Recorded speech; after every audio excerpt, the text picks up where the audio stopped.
Olá, tudo bem? Estamos aqui no IAB EdTech 2025, no nosso podcast da Webidia, em collab com o IAB. Eu sou o Mauro Borges, diretor de planejamento e vendas da Webidia. Estou aqui com dois convidados especiais, Thiago Azevedo, da BTC Havas, e Edu, da Cantar. Ti e Edu, por favor, se apresentem. Bom, sou o Thiago Azevedo, diretor de mídia na BTC Havas, atendo um grupo de contas, estou na agência há mais de 10 anos nesse nosso mercado publicitário. Bom, sou Eduardo Alves, eu atuo como diretor de desenvolvimento de negócio na Cantar Ibope Media. Também lidero a área de inovação e de growth. Então, estou um pouquinho mais aí de 15 anos imerso nesse mundo de dados. Espero poder contribuir aí com o papo. Boa, muito bom, muito bom. Boa, aí eu chamei vocês dois aqui para a gente debater, conversar e trazer insights aí, cada um nas suas experiências, sobre uma temática importante que a gente tem bastante contexto, a gente da Webidia, que é o tema sobre comunidades e a importância dessas comunidades como um novo veículo de mídia e como um novo comportamento de consumo de mídia. Tá? Nos últimos anos, a gente viu essas comunidades se consolidarem nesse contexto de novo comportamento de consumo e como mídia mesmo, né? Grupos que antes eram considerados muito nicho, que movimentavam coisas pequenas, hoje cada vez falam para mais gente, por mais telas, de mais formas, e determinam comportamentos, determinam compras e determinam atitudes, né?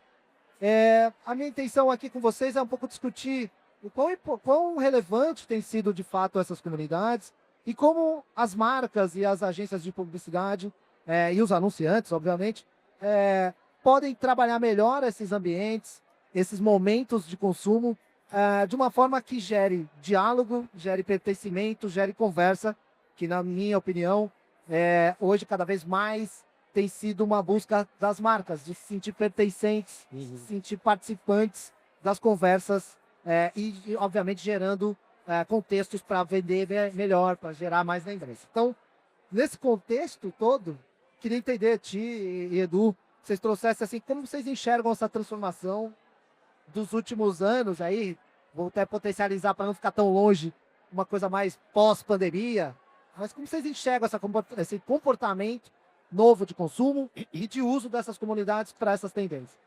Bom, é quase toda essa explicação que você trouxe é basicamente a nossa realidade já há muito tempo, né? É uma estratégia que já, na verdade, não é tão nova assim, já está até ficando velha, né? A questão do contexto, de buscar esse nicho. Então, quando as marcas vêm com os desafios para a gente nas agências, trazendo isso como um desafio, buscar o nicho, buscar essa especialidade, a gente pensa, obviamente, nas comunidades, né?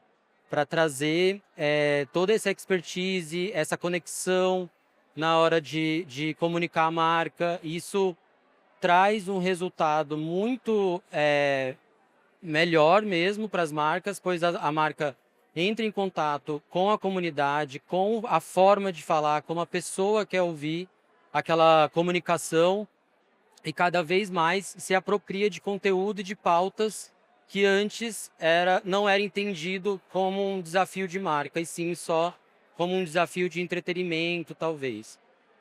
Boa, boa. Não, e Edu, acho que nesse contexto, traga o ponto de vista de uso de mídias, né, com esse olhar. É legal. Eu acho que toda transformação é uma transformação desse tamanho, né, que a gente viu aí nos últimos 5 anos, traz um desafio muito legal para a gente, do ponto de vista de uma empresa que busca, que tem no seu DNA, entender o comportamento de mídia dessas comunidades, né? E tem alguns exemplos muito interessantes, né, que são muito, muito atuais. Se a gente olha, por exemplo, hoje à noite, só para falar, hoje à noite a gente tem Brasil e Bolívia, por exemplo, um jogo que antes era um domínio só de uma mídia de massa, como por exemplo a televisão aberta ou o Pay TV, mas também sendo transmitida por um cara ou por uma empresa que nasceu explorando a força de uma comunidade, que eu estou falando do Cazé, e a própria mídia de massa diversificou também, criando o seu GE TV. Então, é muito interessante a gente ver como que, de repente, um influenciador ou essas comunidades acabam ocupando um espaço de mídia de massa. E para a gente é muito interessante esse desafio de medir, buscar colocar na mesma régua, entregar valor para agência, para marca, para anunciante, para buscar entender melhor esse cara e buscar entender melhor esse consumo. Eu acho que esse é um grande desafio das marcas, né, Thiago e Dudu, de colocar na mesma régua, ou colocar na mesma régua de valor, obviamente, a importância de você falar individualmente ou falar coletivamente, ou uma mídia de massa, ou uma mídia de nicho.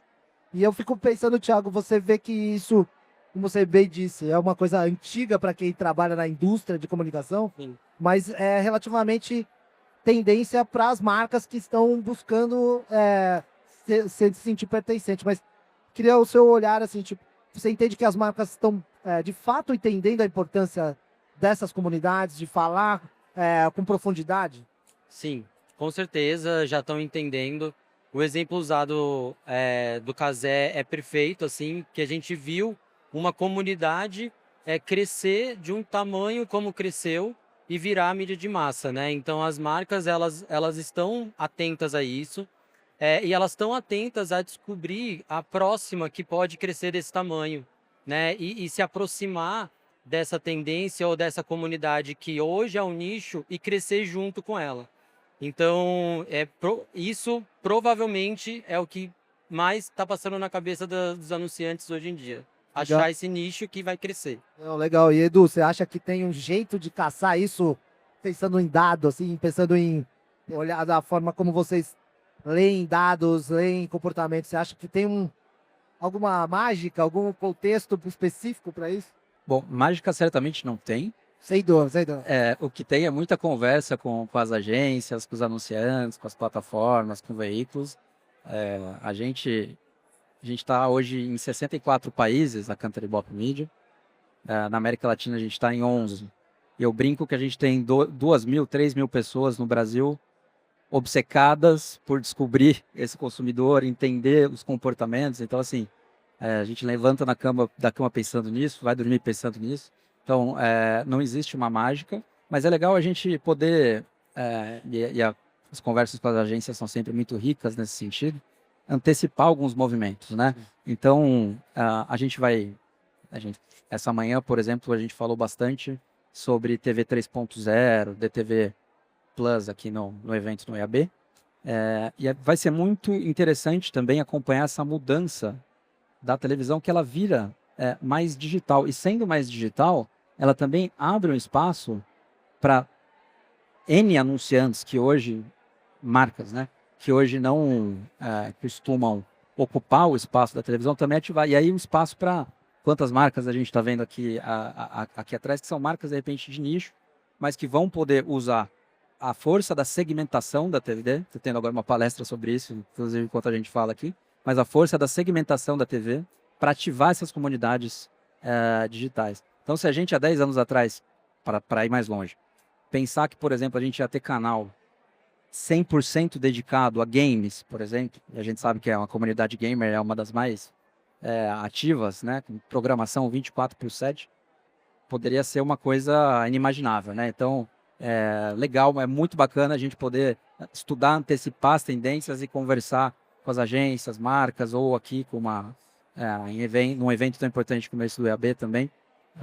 A conversa fica muito mais rica e mais interessante. Não, boa. E acho que essas tendências, a gente tem, vocês citaram o caso da Cazé TV, mas às vezes tem a tendência super mais atual, que foi o Morango do Amor, até comentamos no paralelo. As comunidades, elas acabam explodindo as bolhas do que elas participam, que elas convivem, né? E acho que isso é o grande desafio da marca, como você também falou, né, Ti? Sim. Delas buscarem estar nessa conversa no momento onde a tendência começa ou a tendência está né, elevando, para não parecer uma conversa antiga quando já acabou a tendência. Sim. Inclusive, não sei, Morango do Amor já acabou, nem é. Eu não experimentei. Não experimentei. Foi durante 2 meses a receita mais buscada do Tudo Gostoso e já caiu de desuso. Mas Não. enfim, acho que esse é um ponto É bem interessante isso, se for focar em rede social, a velocidade que as coisas acontecem é surreal. Então, a marca às vezes não tem como acompanhar, porque uma marca tem um calendário específico de comunicação, tem uma estratégia um pouco mais a longo prazo, e a velocidade que acontece as coisas na rede social, e aí principalmente falando de TikTok, por exemplo, que é a rede social, vamos dizer assim, que está mais em alta com as marcas, é uma velocidade enorme. Então a marca precisa estar muito ciente disso e estar muito afim de fazer, né? Recentemente eu fiz um case com Café Pilão, com JDE, onde a gente se aprofundou num desafio no TikTok, onde a gente contextualizou o desafio. A nossa campanha tinha a ver com o corre do brasileiro, né? Com a força que o café dá para a pessoa seguir o seu dia a dia. E a gente trouxe a temática do influenciador. Então, o que está por trás do corre do post, né? Daquela publicação, daquela vida social ali, da rede social. E foi muito, muito bem. Assim, viramos case, estamos aí com vários prêmios para concorrer. Foi uma campanha que a gente jogou para o Out of Home, então a gente sai, né, dessa comunidade, vamos dizer assim, que seria o TikTok, e leva essa ação para um Out of Home, que é uma mídia mais de massa. Então eu acho que cada vez mais as marcas estão buscando essa sinergia entre os meios, entre as estratégias para se destacar. Legal. E, Edu, você olhando para o lado também dessa abordagem de estatísticas, estatisticamente você enxerga que, de fato, mais marcas estão topando esse risco, porque é um risco no fim das contas, né? Pilão faz café, ela não faz conteúdo, né? Acho que no limite isso é bastante real para várias marcas. Mas você enxerga que hoje tem uma demanda maior das marcas de entender e de buscar esse tipo de conhecimento? Sim, e não tem muito como ser diferente, eu penso, né? Não tem como uma marca hoje existir sem conversar minimamente, sem abrir um espaço de conversa numa rede social, sem buscar uma ação um pouco mais ousada na rede social que seja, sem testar, sem inventar, sem... Eu acho que o risco, de fato, agora é não inovar, não fazer nada é o risco. Eu acho que cada vez mais a gente vai ver marcas com abordagens, né, algumas inesperadas, né? A gente tem agora comunicação de miojo, por exemplo, a Nissin na televisão, fazendo uma coisa completamente diferente de tudo que já fizeram, usando humor. A gente vê a volta do humor aí nos grandes festivais. Então, acho que o risco é não fazer nada, o risco é não participar da conversa, o risco é não inovar. Só que é preciso fazer isso de uma forma genuína. Eu acho que o consumidor também entende, Uhum. e está aqui o especialista em agência da BTC, ele entende quando não é genuíno. Sim. Então, não adianta, dei o exemplo da miojo. Pô, de repente faz sentido com o cara que cria a receita, né, um público jovem. Ele entende quando aquela conversa é genuína ou quando aquela conversa está completamente descolada da marca. Mas o especialista em comunicação aqui pode... Sem dúvida, vai te agregar com alguns cases, mas tem um caso muito Pô. legal da Nissin mesmo, na BGS, que ela faz um produto especial, já faz uns 5, 6 anos, ela produziu um miojo para a BGS, e aí virou Legal. um item de colecionador. Só vende Bom. para aquela comunidade, para quem foi na feira. Então, acho que eu gostei muito da frase, o risco é não inovar. Acho que eu vou usar isso, Edu, Boa. aqui para frente. Pode já. Mas, Tia, acho que nessa linha dos casos, você também lidou com marcas de grande escala, né? Marcas de varejo, Sim. que tem uma outra complexidade, né? Porque acabam trabalhando com tudo quanto é lixo, né? Sim.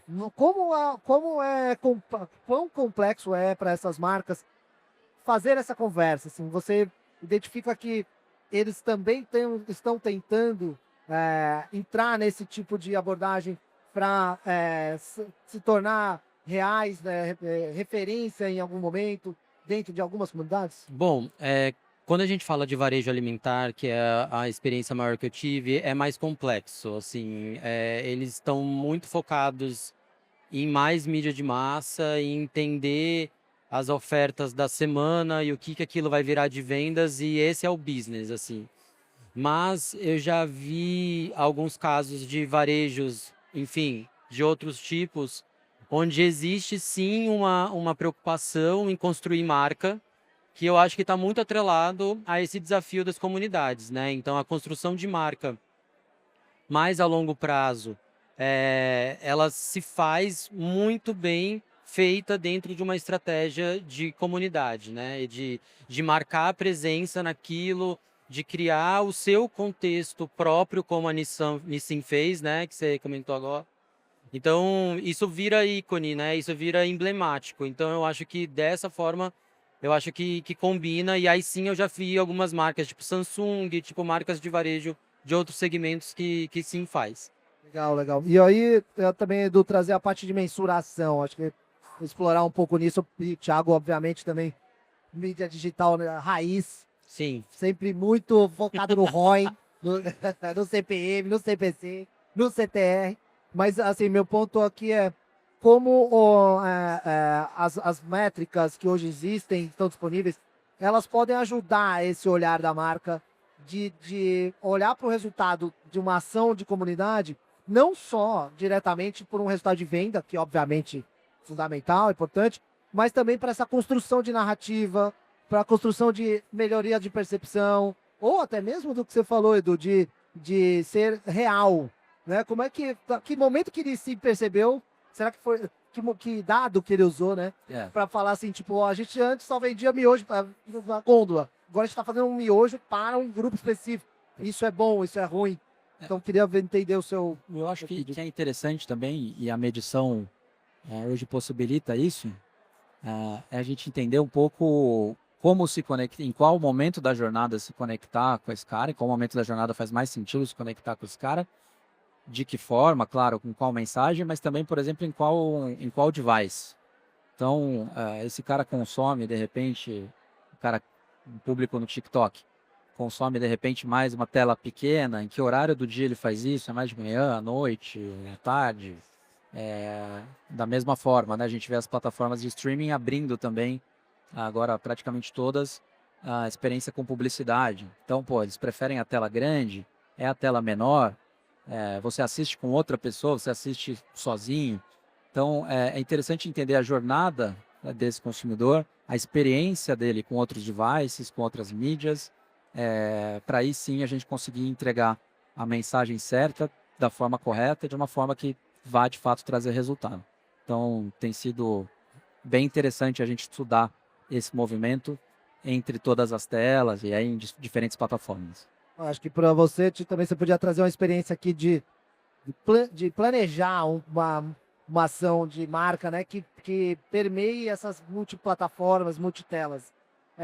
Porque eu imagino a dificuldade de colocar todas no mesmo peso, né? Falar, ó, isso aqui é ovo, isso aqui é ovo, ou isso aqui é banana, banana, banana. Então, traz um pouco aqui o seu olhar dessa complexidade de dados e de fontes e de como traduzir isso em resultado para uma marca, por exemplo. sim. São ações com objetivos e KPIs muito diferentes, né? E inevitavelmente você pode estar conversando com um cliente mais de awareness, mais de performance, e todos eles querem vender. Vender, vender, vender, vender. Então, porque no final esse é o business. Então, às vezes é complexo você demonstrar valor de certas estratégias porque o foco está sempre na venda. E muitas marcas, quase todas hoje em dia, estão com desafios muito a curto prazo. Então, fica difícil, né, você trabalhar formatos diferentes dentro do mesmo plano com objetivos tão distintos. Mas o nosso trabalho é esse, né? Então explicamos, defendemos o que cada um tem o seu papel dentro daquela comunicação, seja a tela grande, a tela pequena. Eu acredito muito na estratégia das comunidades, mas sim atrelado também e equilibrando as estratégias de awareness, onde a gente entrega marca e visibilidade como KPI principal. É super importante para fazer o complemento, porque se você vai para aquele engajamento puro ali do TikTok, no dia seguinte tem outro Morango do Amor que acabou com a sua ação. Então, se você não está construindo marca de forma, vamos dizer assim, mais com KPI, mais de awareness, no paralelo, isso não acaba não te ajudando, né? Muito bom, muito bom. O papo tá ótimo, mas como eu falei, 20 minutos passa rápido. Mas eu queria deixar uma provocação mais para o final mesmo, para vocês trazerem um ponto aqui. Vocês acham que as comunidades, elas substituirão um dia os grandes veículos? Ou isso já é uma coexistência? Já está dado? Aqui o exemplo do Cazé é um caso. O próprio Tudo Gostoso é uma comunidade gigantesca sobre comida que nasceu pequena. Mas a minha pergunta e a minha provocação é qual o olhar de vocês no futuro para essas comunidades, como elas se desenvolverão, assim, sem muitas... Eu não vou te cobrar aqui nem Edu nem Thiago, mas eu sou mais o pensamento. Para mim não substitui. Existe sim uma grande transformação que vai acontecendo nos meios, né, que já está acontecendo. A gente citou o Cazé, mas a gente tem o Fred, por exemplo, tem uma série tem a Marisa, na SBT, tem uma série de exemplos, mas eu acho que esses próprios meios, hoje chamados meios de massa, eles vão passar por uma transformação, eles vão continuar sendo de massa, mas eles vão possibilitar cada vez mais uma conversa mais individualizada, mais segmentada, e acho que isso vai ter um valor importante, um impacto muito importante, né? A gente falava, o mercado falava lá atrás, né? Pô, o rádio vai morrer, a televisão vai morrer. O jornal vai acabar. Quantas vezes a gente já ouviu isso, né? E na prática, assim, os meios vão se transformando, né? A necessidade de se comunicar existe, a necessidade, o brasileiro, por exemplo, ele é apaixonado por o que a gente chama de mídia de massa, mas também rede social, internet, então tem espaço para todo mundo, mas mais do que isso, eu acho que vai ter uma transformação importante, esses meios vão cada vez mais usar o poder da segmentação do digital para ativar diferentes comunidades. Muito bom, Sim, muito bom. eu concordo. Acho que ninguém vai substituir nada. Eu acho que vão sempre coexistir os meios, as plataformas. O que a gente já vê acontecendo é isso que a gente comentou aqui. De repente um influenciador indo para uma televisão de massa, ou alguém, uma Globo criando um GE TV. Então, cada meio vai testar o outro e para tentar buscar o que todo mundo quer, que é receita, que é vender, que é dinheiro para a roda girar e acontecer. Pô, muito bom. Muito obrigado pelo papo, pelo tempo. Espero que tenha sido proveitoso e que a gente tenha conseguido contribuir conhecimento para todo mundo. Valeu? Valeu. Obrigado, queridos. Valeu. Obrigado. Obrigado.